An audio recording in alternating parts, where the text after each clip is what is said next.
बिस्मिल्लाहिर्रहमानिर्रहीम नहमदुहु व नुसल्ली अला हबीबिहिल करीम अम्मा बाद फ़अऊज़ु बिल्लाहि मिनश शैतानिर्रजीम बिस्मिल्लाहिर्रहमानिर्रहीम सल बनी इसराईल कम आतैनाहुम मिन आयतिन बय्यिनह आमन्तु बिल्लाहि सदक़ल्लाहुल अज़ीम। नाज़रीन, प्रोग्राम इज़ाला शुबहात में मैं आपकी खिदमत में हाज़िर हूँ और इस वक्त जिस टॉपिक पर मैं अल्लाह ताला की रहमत इनायत से आक़ा दो जहां सल्लल्लाहु अलैहि वसल्लम की तसद्दुक़ से गुफ्तगू कर रहा हूँ वो है ज़ौक़ कुरान। ज़ौक़ कुरान के प्रोग्राम में पिछले प्रोग्रामों में मैंने अल्लाह ताला की रहमत और आका अलैहिस्सलातु वस्सलाम के वसीले से सूरा अल-क़द्र का लफ्ज़ी तर्जमा आपकी खिदमत में अर्ज़ किया था। तरतीब कुरान के एतबार से सूरा अल-क़द्र के बाद सूरत अल-बय्यिना है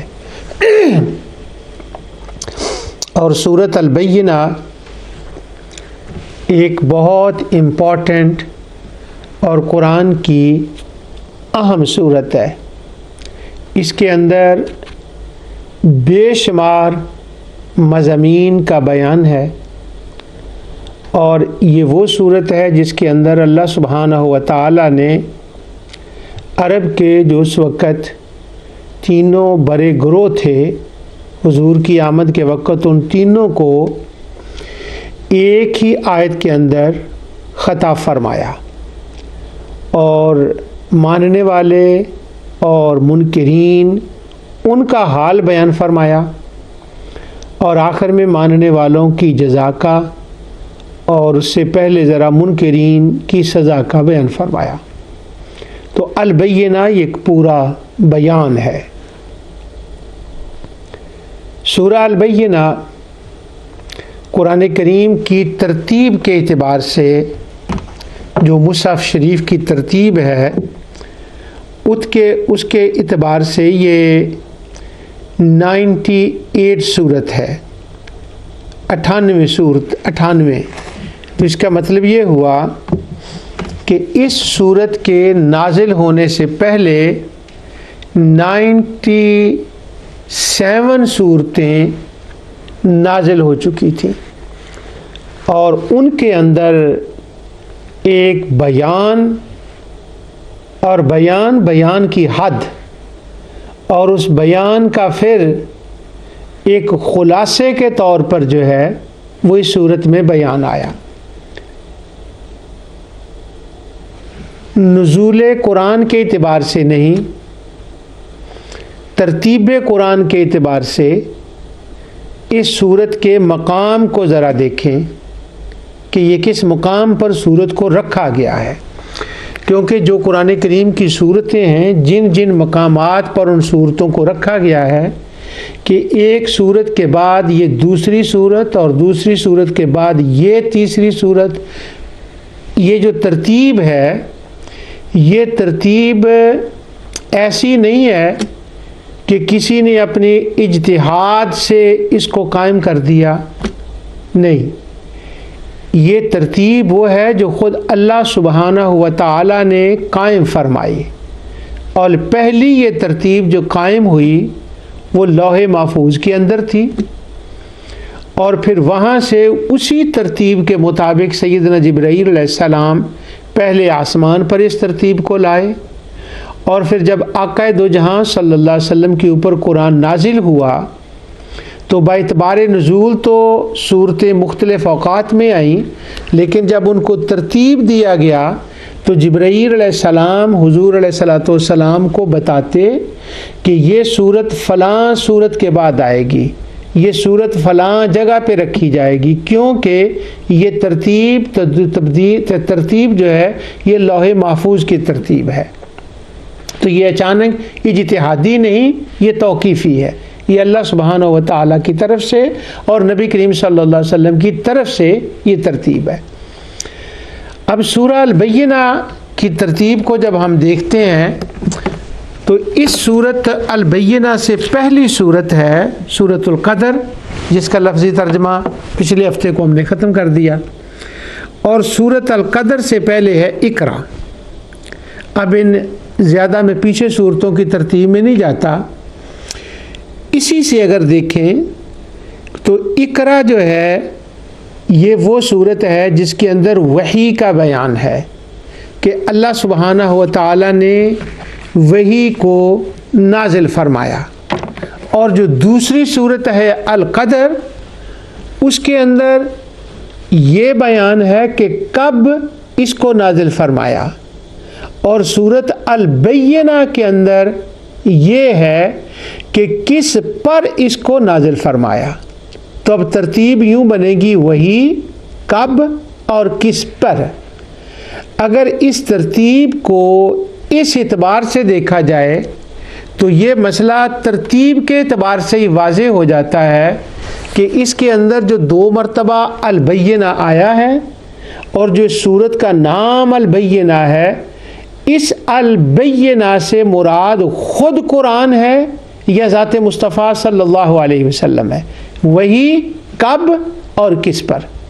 और इसके बाद जो सूरतें हैं उन सूरतों के अंदर फिर इसका बयान है कि जिन्होंने इस वही को, रसूलुल्लाह सल्लल्लाहु अलैहि वसल्लम को, उन पर ईमान लाए और अमल साले किए, और आखिरत में उनको इसका क्या अजर व सवाब होगा, उनको दायमी ज़िंदगी के अंदर क्या क्या उनको बहारें होंगी, बहारों वाली ज़िंदगी उनको मिलेगी, उसका आखिरत का इन सूरतों के बाद बयान इज़ा ज़ुल्ज़िलतिल अर्दु ज़िलज़ालहा, जहाँ जाकर हकीकी तौर पर इसका रिज़ल्ट, इसका नतीजा निकलेगा, इस पर ईमान लाने का, वो बाद की सूरतों में आ गया।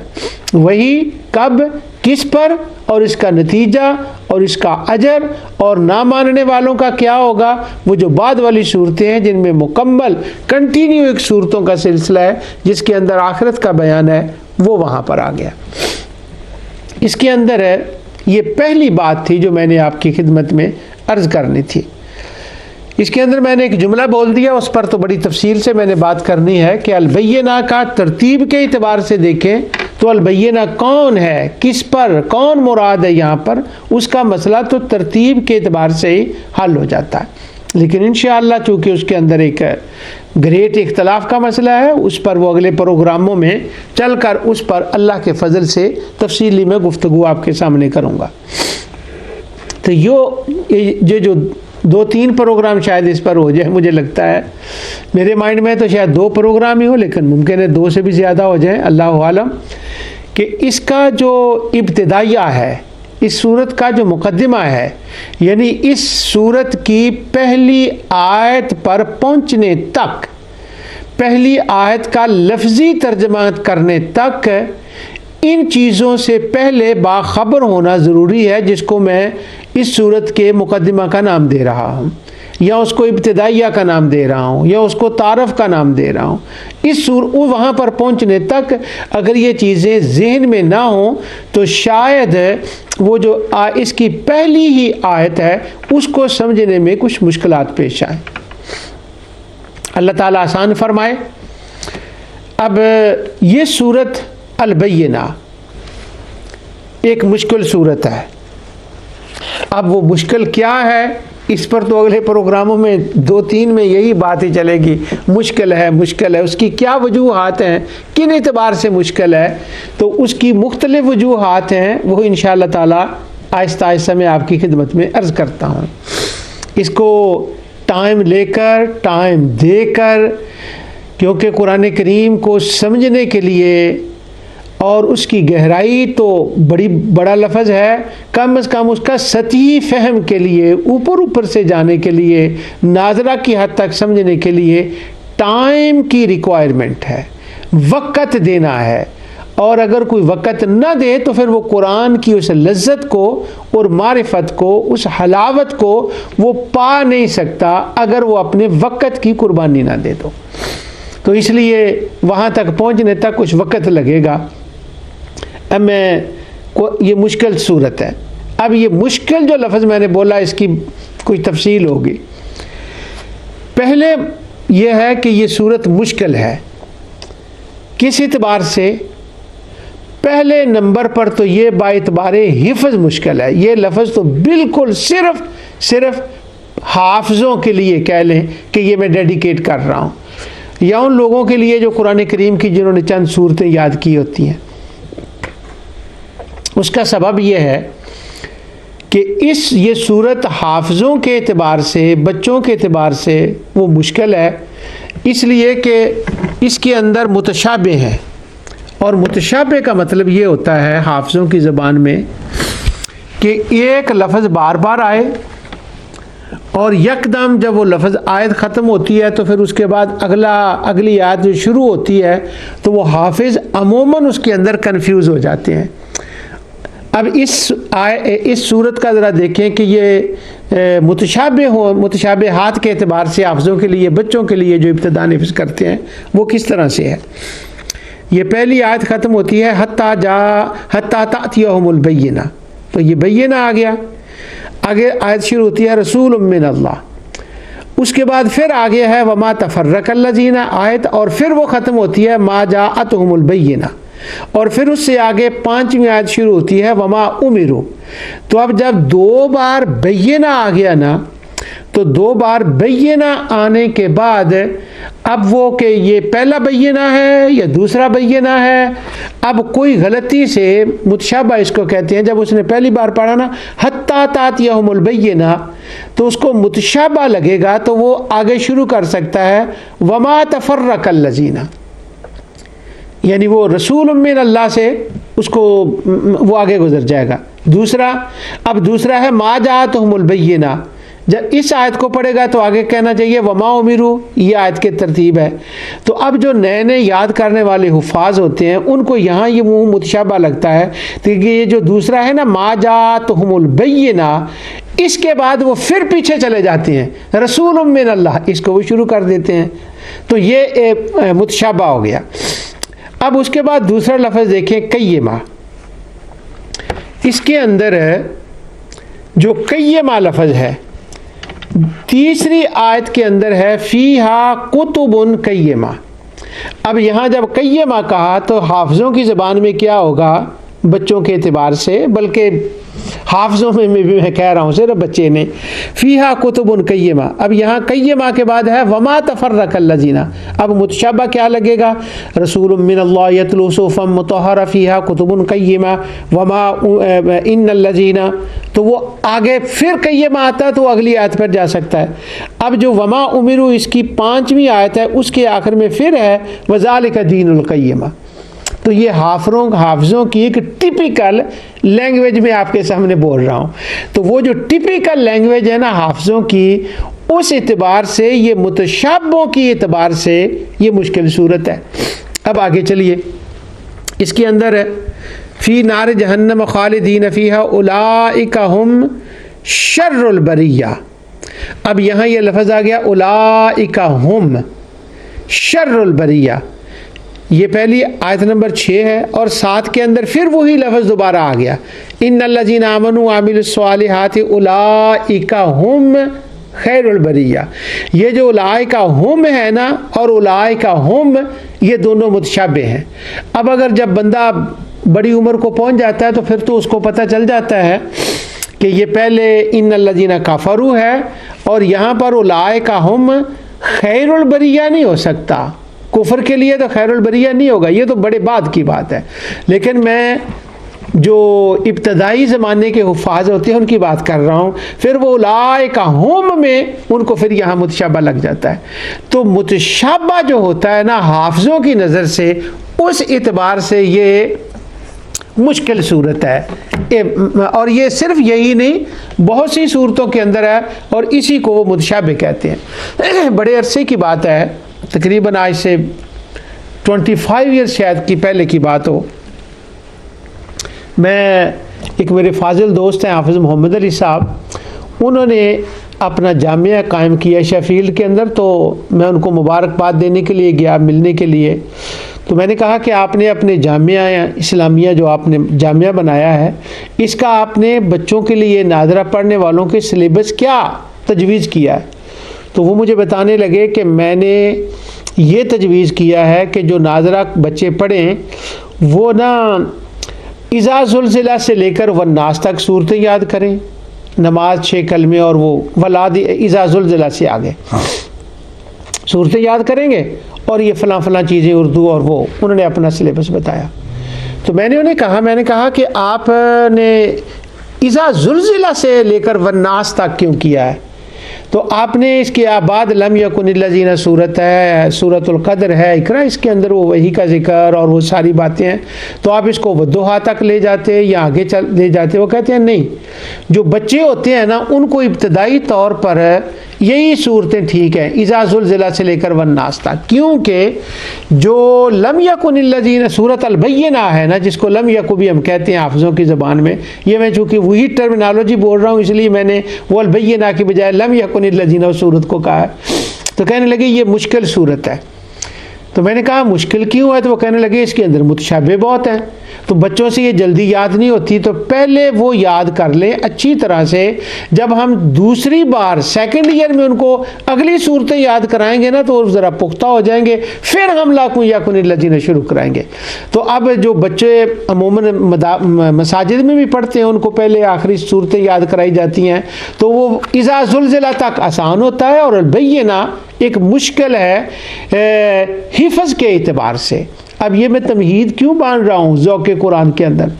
अगली बात जो मैं करने वाला हूँ उस बात का इसके साथ एक बड़ा गहरा ताल्लुक़ है, और जब मैं वहाँ पहुँचूँगा इंशाअल्लाह तो फिर मैं बताऊँगा कि ये मिसाल मैंने हाफिज़ मोहम्मद अली साहब की या जो बच्चे पढ़ते हैं उनकी मिसाल मैंने क्यों दी है, क्योंकि ये मुतशाबे वाली सूरत है और हाफिज़ों के अंदर मुतशाबा।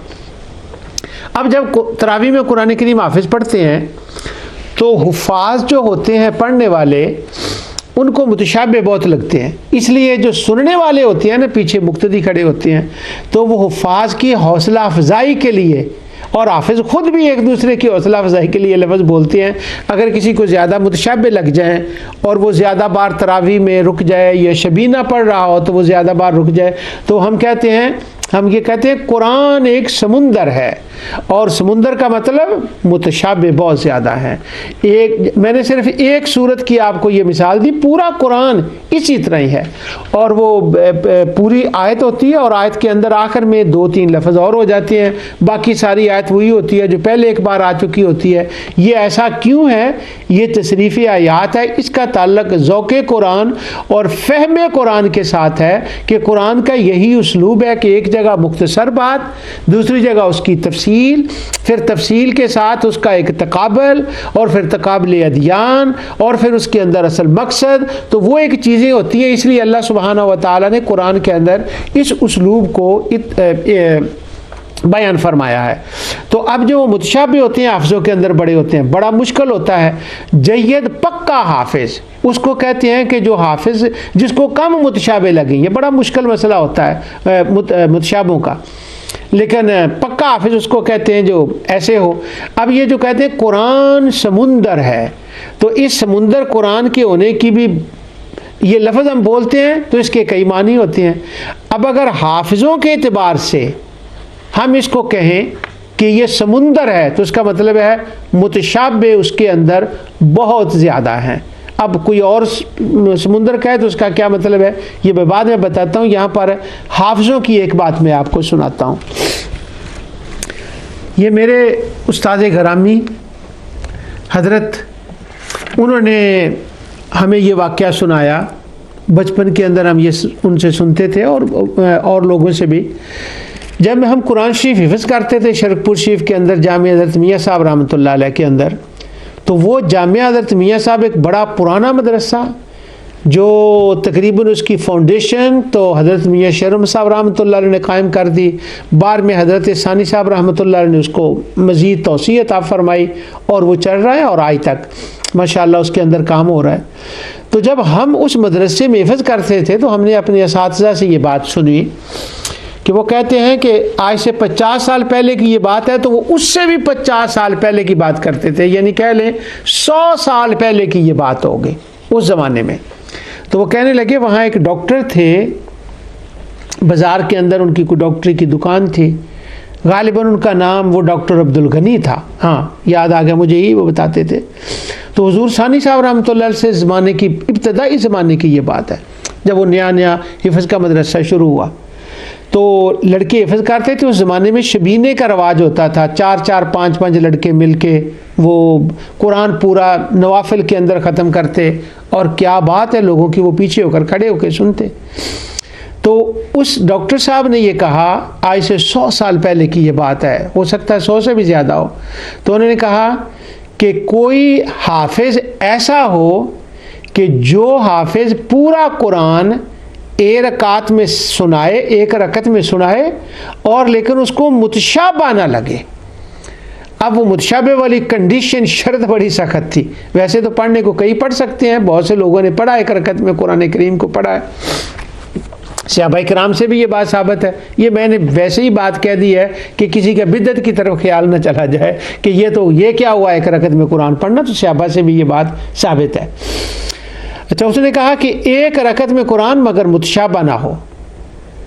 अब वो जब शबीना होता था और ये एक चैलेंज की तरह बात हो कि मुतशाबा ना हो, तो फिर बहुत से हुफाज शबीने के अंदर पीछे बैठे होते थे, कुछ खड़े होकर सुनते थे। तो वो हाफिज़ मुनीर साहब थे उस ज़माने में कोई, और वो नबीना थे। उन्होंने इस चैलेंज को कबूल किया अल्लाह ताला की रहमत पे भरोसा करते हुए। तो वो डॉक्टर अब्दुल गनी ने कहा, उस ज़माने में कहा मैं 100 रुपया इनाम दूंगा अगर किसी ये कर ले। अब 100 रुपये की तो बात नहीं थी। उन्होंने कहा अल्लाह के कलाम की बात है कि कोई ये कहे कि इसे कोई पढ़ ही नहीं सकता मुतशाबे के बगैर, मैं अल्लाह की ज़ात पे भरोसा करते हुए पढ़ता हूँ। सर्दियों की रातें थीं, उन्होंने इशा की नमाज के बाद शुरू किया और ऐन तहज्जुद के वक़्त तक, फजर की अजान से कुछ वक़्त पहले तक उन्होंने अल हमद से लेकर वन्नास तक हाफिज़ मुनीर साहब अलैहिर्रहमा ने यूँ पूरा कुरान सुनाया कि पूरे कुरान के अंदर एक भी मुतशाबा उनको नहीं लगा। अल्लाहु अकबर। अब ये देखें कि मुश्किल कुरान का एक माना यह है मुतशाबा लग जाए उसके अंदर, और ये अलबय्यिना मुश्किल सूरत इस माने में है कि इसके अंदर कई मुतशाबे हाथ हैं। अब ये था हाफिज़ों की ज़बान में कि उसको मुतशाबा लगता है। अब आए कुर्रा की ज़ुबान में। कुर्रा की ज़बान में भी कहते हैं कुरान एक समुंदर है। अब जब कुरान हाफिज़ों के कुर्रा की ज़ुबान में कहेंगे ना कुरान एक समुंदर है, तो अब मिस्री कुर्रा कहें या अरब मुल्क के कुरान एक समुंदर है, कारी जब कहें तो उनका माना कुछ और होता है। उनका माना ये होता है कि हुरूफ की अदायगी, मैं सारी किरात का लेसन नहीं दे रहा, सिर्फ एक इशारा कर रहा हूँ। हुरूफ की अदायगी, उनके मखारज से उस हरफ को निकालना, उसके बाद जो उसकी सिफ़ात मुहस्सना मुज़य्यन होती हैं, जिनके वो जो सिफ़ात होती हैं उनके मुताबिक उसको अदा करना, और तलावत के अंदर उसके औक़ाफ़ का ख्याल करना। अब ये जो औक़ाफ़ है ना, वक़फ़, ये कारियों की ज़बान में एक समुंदर है।